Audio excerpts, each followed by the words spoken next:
Bonjour. For the first time in many years, I saw a Mexican movie by my own free will.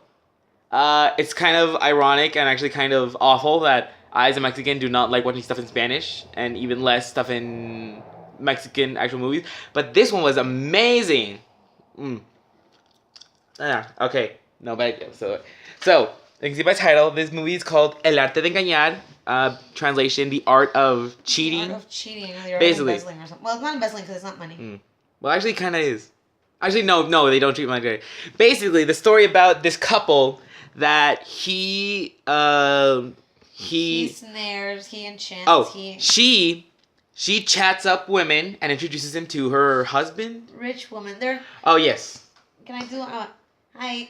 Well, the thing is that this chick, she gets into high social circles, and then she introduces various women to, well, unhappy women to her partner, but they're like lovers. They have a really weird relationship. Yes.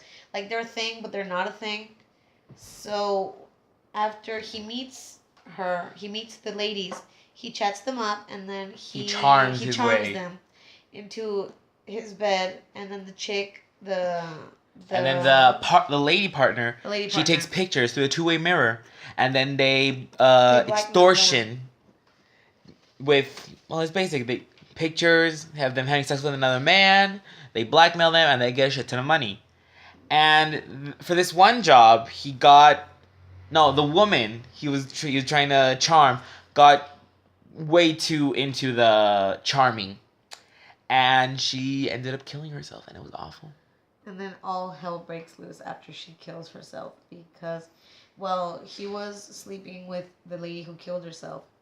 He was also charming this high. He was going to charm her mother, but he ended up charming this young rich girl. Instead of charming another lady, he ended up he was charming the killed herself lady. He was trying to charm another lady number 2, but he ended up falling in love with her young daughter, not a teenage daughter, but with her young daughter.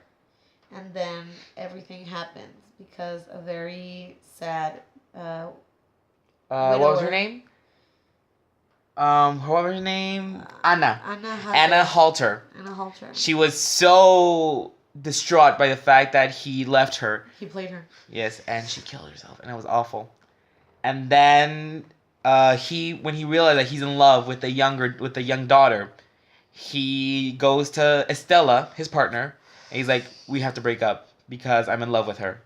And there's drama, they fight, and then Estella goes and reveals to Rebecca, the girl, that he plays woman, and she's like, "I don't care, I'm in love with him," yada yada. Drama happens, and the dude, the husband of Anna, he tracks down Estella. They rape and kill her, or at least, yeah, they rape and kill her, and he's on the hunt for Fabian, the dude. And why am I telling the whole story in this? Afterwards. I don't know. And he's like, "I have to leave the fucking country." And like, he's got me on a boat, and they fucking... Pero se fue esta Rebeca, ¿verdad? Es que no alcanzamos a ver eso. No, we were watching the Mariah Carey lip sync. Actually, I think Rebecca, they didn't show what was of Rebecca at the end. But yeah, and they kill him. The distraught widower kills him, and it is amazing. So I'm gonna give it to you so you can talk a bit more about that. All right, my hand is in the way, but anyway. So New Year's Day, and this was actually a pretty intense movie. Like, it started out really intense, and towards the end, you were like, "What the hell is going on? What's happening?" In the end, of course, they get Fabian, Mr. Suicide Widow. In the end, gets him and shoots him. But all in all, the story it starts intense, it stays intense, and it ends intense.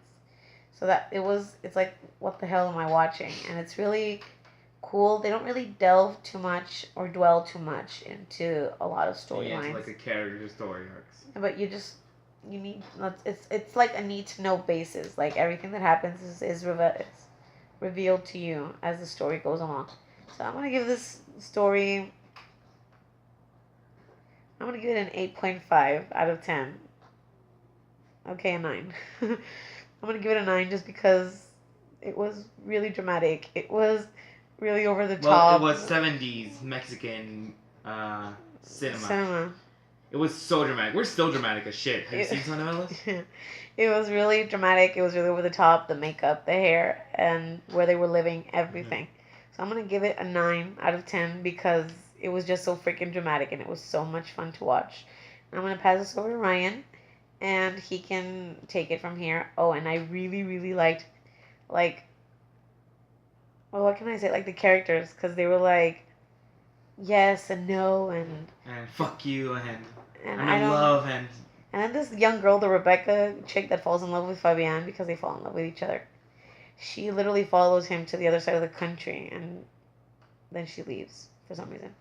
All right, I want to pass this over to Ryan. At the moment, I can't think of anything else to say about the story, so here you go.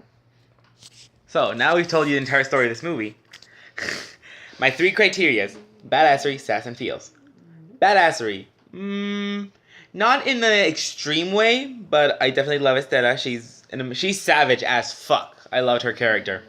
Fabian, he's a bit of a fucking wuss. Because he's like, no, it's just business, and no, I'm never gonna fall in love with one of these women. And he falls in love with a woman. So, bullshit, Fabian, you stupid fucking piece of shit. So yeah, there's badass. I fucking love Estela.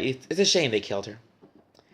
Sass, yes. Actually, yes, because Estela, again, is savage as fuck. She's amazing. I love her character, and I love her hair.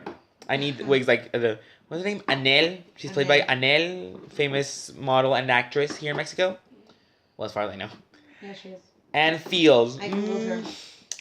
Not too much feels. There was, like, yes, it was definitely. It was definitely a bit heart-wrenching, that fact that Ana was so distraught by Fabian that she killed herself. What the fuck? Sorry, we have an infomercial. We're watching an infomercial right now. So yeah, it does go with the criterias.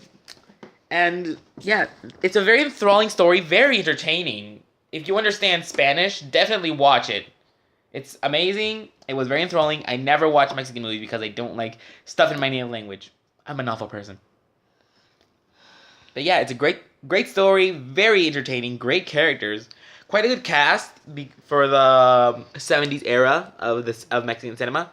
Well, considering that it was like the best cast that you could get, it would be like, I'm gonna go ahead and say it would be like casting like let's say maybe casting Robert Downey Jr. and I would have said yes, casting Robert Downey Jr. with a young actress. I say, who's a great leading lady nowadays? A young leading lady.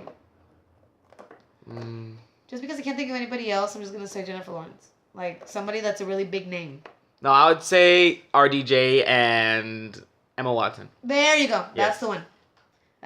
It would be, yeah, it's basically that. If they had cast RDJ and Emma Watson in a movie nowadays. And the mean, well, the savage hoe. The savage bitch would be someone. I don't know why it has to be some bitch. Like maybe Kate Beckinsale. Like she's badass. Kate Beckinsale would be a good leading lady for that. Like the mean one, like Yes. the savage one, and the one that kills herself would be.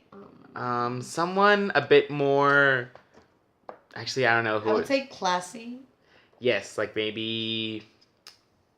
All of a sudden, I can't think of any actress. Yeah, I can't think of anything else. But anyways, that is it for this review. First one of the year. We still have to watch like 20 more horror movies. Nah, but we'll get there. Let's never said which year. Let's make sure we do that before this Halloween. Okay, that's the thing. Of course. Okay, that's it for now. So bye.